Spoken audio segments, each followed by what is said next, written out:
I don't know what the fuck just happened, but I should be back online now.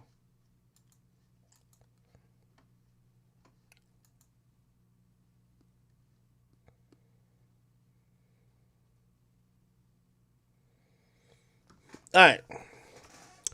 Apologies, like I don't know why my internet just went out.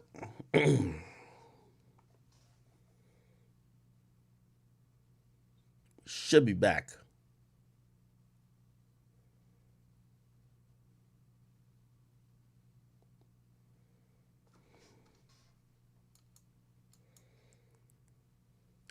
Nyla, what's up? Appreciate you. All right, now we're back. We're back. Okay, cool. I think that was my internet. So I sincerely apologize if you guys are watching and it just cut out. Yo, also,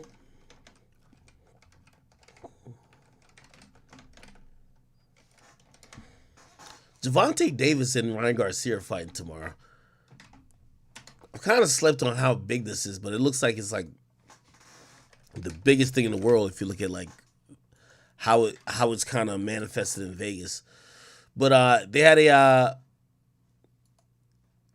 weigh-in today, or it was like a face-to-face. See if I can get the face-to-face.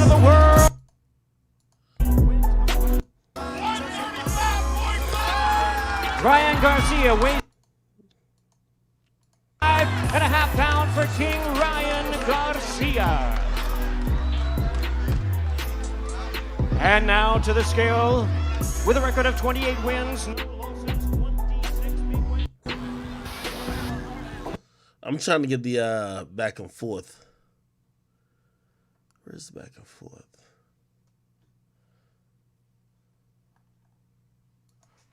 Face to face.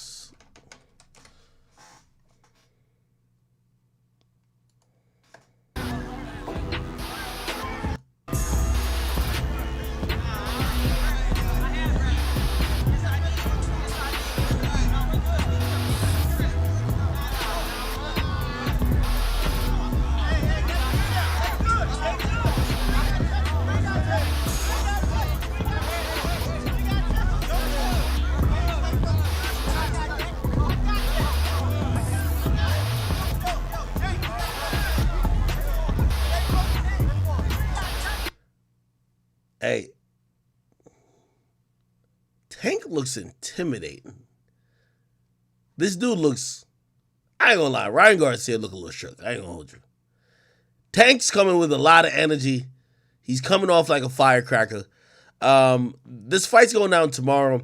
I'm gonna be watching it somehow. I'm gonna be one thing I've seen somebody do in a streaming sense, obviously we can't stream the fight. It's a pay-per-view fight, right? Like Twitch will ban you in a second.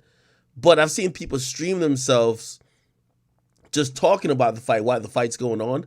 So I guess like the people who are watching the fight, they watch the fight somewhere else, but then they also listen to the commentary through their stream or whatever. I don't know if that's an interesting thing, but yeah. I was supposed to be at this fight tomorrow.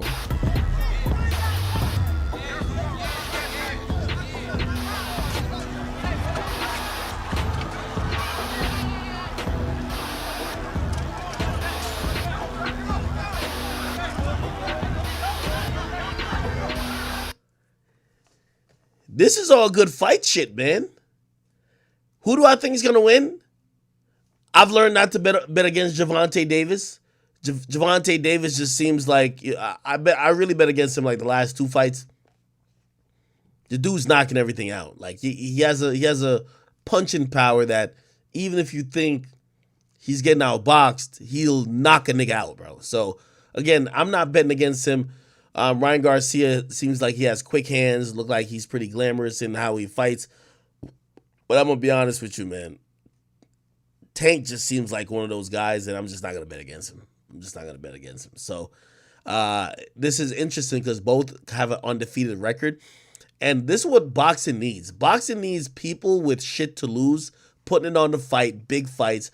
And I think, unfortunately, celebrity boxing, like, this influencer boxing, that's what people have been looking for. Like, it's crazy that, like, so many people cared about Tommy Fury and Jake Paul when who they should be caring about is the actual professionals who have won 10 times more fights than both of these guys. So I'm glad that it's actually at this stage with two fighters that we want to see.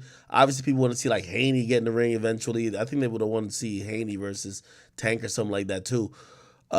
Regardless, at this weight class, I'm interested to see who kind of like takes the reins, and you got to put people to the test. Me, I'm betting on Tank. That's it. Somebody say you say KO by 7th round. I say the KO is going to be really quick or not at all. But it's going to be a lopsided beatdown. That's going to be very apparent one way or the other. All right? By the way, I think this is Bernard Hopkins. He looks mad old right here. Yeah, he looks mad old right here. Whatever. All right. All right, yo, boom. What's poppin' with you? I see you in the chat, my dude. All right. Let's see if we can get some other things kind of going on as well. Yo, I don't know what Pusha T did to motherfuckers, man, but people ain't rocking with my man Pusha T now. Anyway, Pusha T basically popped out, and everybody don't think he should be in this top 50 listing, right? First of all, Jim Jones came out before and was just like, yo, niggas is tripping if they have him in his top 50. And it first started with, let me see if I can find it. There was like a round table hosted, I think it was by like Jinx, my boy Jinx. But like Jim Jones was like, fuck no, this dude should not be in the top 50. And he was talking about Pusha T. Can't find it. Let me scroll a little bit more. If I can't find it here, I'm just go up. Okay, let's just go up. Anyway, Jim Jones went on the Breakfast Club. Pusha T records? Yeah. Could you wait? Could you rap 5 Pusha T records right now if they started playing? What do you mean rap? Though, like the hook? Like, just, could you sing them? Verse for verse, they came on like certain joints? Like, no, not nigga, sorry. No, I'm on. saying could you rap? All right, could you rap 5 J verses if they came? Absolutely. Could you rap with 5 Drake verses if they came on? Nah. You lying. But I've never been a big Drake fan. You're lying because you work at radio. If 5 Drake records came on right now, you would be rapping them. Because they play on the radio all day. I know, absolutely. But to rap lyric to lyric like I could do Jay, I couldn't. But he's still dope. And he clipped. Jim started tapping his foot before he did that. I'm just going to say that because I don't want to get it because them niggas will be like, yo, Jim way wild on them. Shout out to Pusha T. I love your soul, my dog. You're not in my top 50. You might be in Charlamagne's top 50 and things like that. But you haven't done that much for me in my life. Like, I didn't never want to be like Pusha. I never had a Pusha moment in my life. I never thought, like, you dig? Like, where I'm from, niggas want to be like you if you was really that dude and that rapper and things like that. Wayne wanted to be like Pusha? Shit. You sing along the 5 Pusha T records. All right. Very interesting. I'll actually say this. Yo, I think Jim ain't wrong for the context he's making. He's basically talking about accomplishments. I think when people think about that it's blasphemous that he's not in the top 50, you're thinking about skill. You know, accomplishments versus skill is two different things, right? I talked about this before. Pusha T, a lot of people know him, and he's synonymous for being in the clips. A lot of people might not know him for, his solo work, or some people might just be like his solo work, or even his work in the clips, or him being that good of a rapper has just never ever accomplished enough that he would be on the top 50 list. I think that's a fair assessment. You can't get mad at somebody for that. Now, I just think that personally, right? If we're just talking about rapping skills, like Pusha T's definitely top 50, right? Just rapping skills. Obviously, some people are kind of looking at Pusha T's career now to say, well, we only really cared about you like a couple years ago because you had like an obsession with dissing Wayne, and then eventually you got into it with Drake and you exposed Drake for having a kid. So essentially, like, you haven't really done enough for yourself to make yourself like relevant. You've just latched on to other people we care about. We care about Wayne, who you obsessed over for years, and we care about Drake, who you basically attempted to try to rap battle with him, but then you just tried to you literally just reveal some TMZ type rumor So I completely get both sides of it, but I just think he's a good rapper. I like what Jim is saying though and doing, because it's forcing all these like elitists who talk about skill in a vacuum and they don't care about accomplishments to actually think, what's the fucking point of music? I've always said, you can make good or great music, but if nobody hears it, what's the fucking point? If no one is paying attention to it, if it's not changing the culture, if it's not affecting things on a mass scale, how great is it, right? And I think that's what you see when you see people like Eminem or Jay-Z or like really the greats. Like, not only were they lyrically inclined, the music meant something. It mattered something. It mattered for the time. It was infectious. Obviously, the music business plays a part into it of how popular something gets. But if something doesn't get as popular as the majority of other things, it can't be as good. Or we usually say it's either not as good or it's not for public consumption, which means it's not for the masses. You might be making music just for like the backpack rap niggas. Don't mean you're the best. Like, why can't you be versatile and make some music that the casual fan could like, but also the super nerd backpacker rap guy could like too? So I get his criteria. Usually when people use that criteria, people tell him to shut the fuck up, but Jim Jones is mad aggressive, so ain't nobody about to tell him that. But that's a real approach.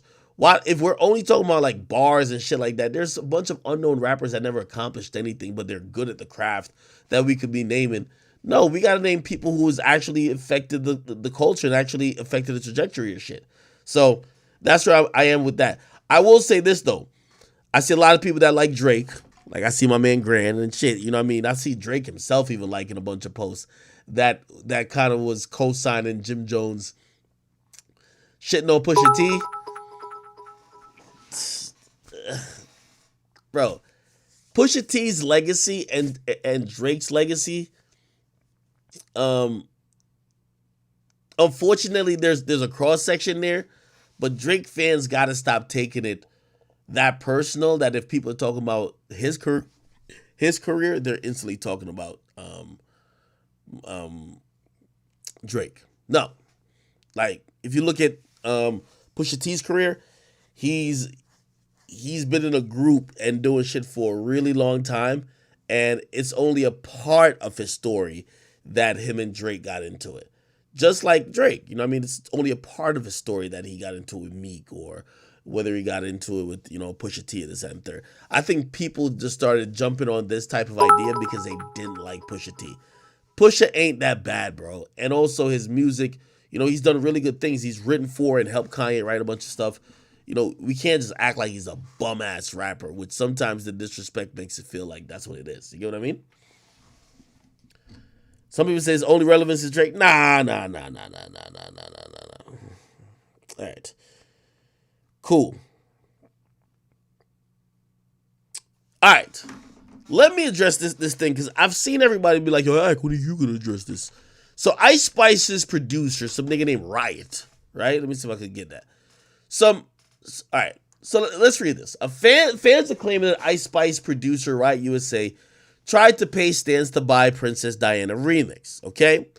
On Wednesday, a number of Twitter accounts highlighted a supposed since deleted tweet from producer Riot USA in which he offers money to Ice Spice and Nicki Minaj Stan accounts to buy the Princess Diana remix. Screen recording and screenshots of the alleged tweet.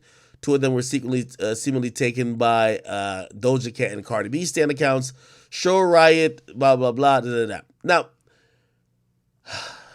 let me just show what they're talking about. This was a tweet. Which big munchkin accounts or barb accounts can I trust to give funds to for y'all to buy Princess Diana? If you don't know, you could only buy an iTunes song once, and it counts as one sale.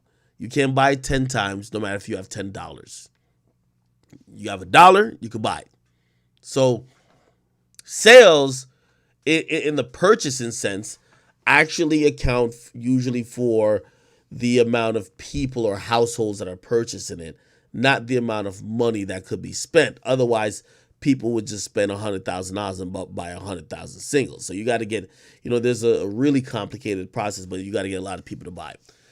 Apparently for this new Ice Spice song that's with Nicki Minaj, the one that to me is kind of but like, you know, they're calling it Princess Diana and acting like it's the best thing ever. They're trying to get it to number 1. People want me to be mad that they're doing this. I'm not mad that they're doing it. Everybody does it. This is a label tactic. This isn't a Ice Spice tactic. Nicki Minaj does it in terms of the label does it for her. They distribute money to people and barbs or whatever the case is to buy records. I think it might have happened with 6ix9ine too. It happens everywhere. It probably happens with Cardi too. Like, the reason why I'm not mad at it because everybody does it. Like, my only takeaway from this is that if I'm Ice Spice, other than trying to say you had a number 1 with Nicki, it's gonna be seen as dumb lame because yo, Ice Spice, you're not a number 1 artist yet. Like, some of these artists let the social media following get to their head. You're not a number 1 artist. So what does it really gain you to get a number 1 and then the song falls off the chart in 4 weeks? Is that like dope to you? Like, you know what I mean? Like, that just kind of seemed like some fraud shit. Why not just build your fan base, build your audience, build all the things that you so desire, instead of having this like easy cheat code of having fans like you distribute money to? That's essentially like buying your own records. You know what I mean?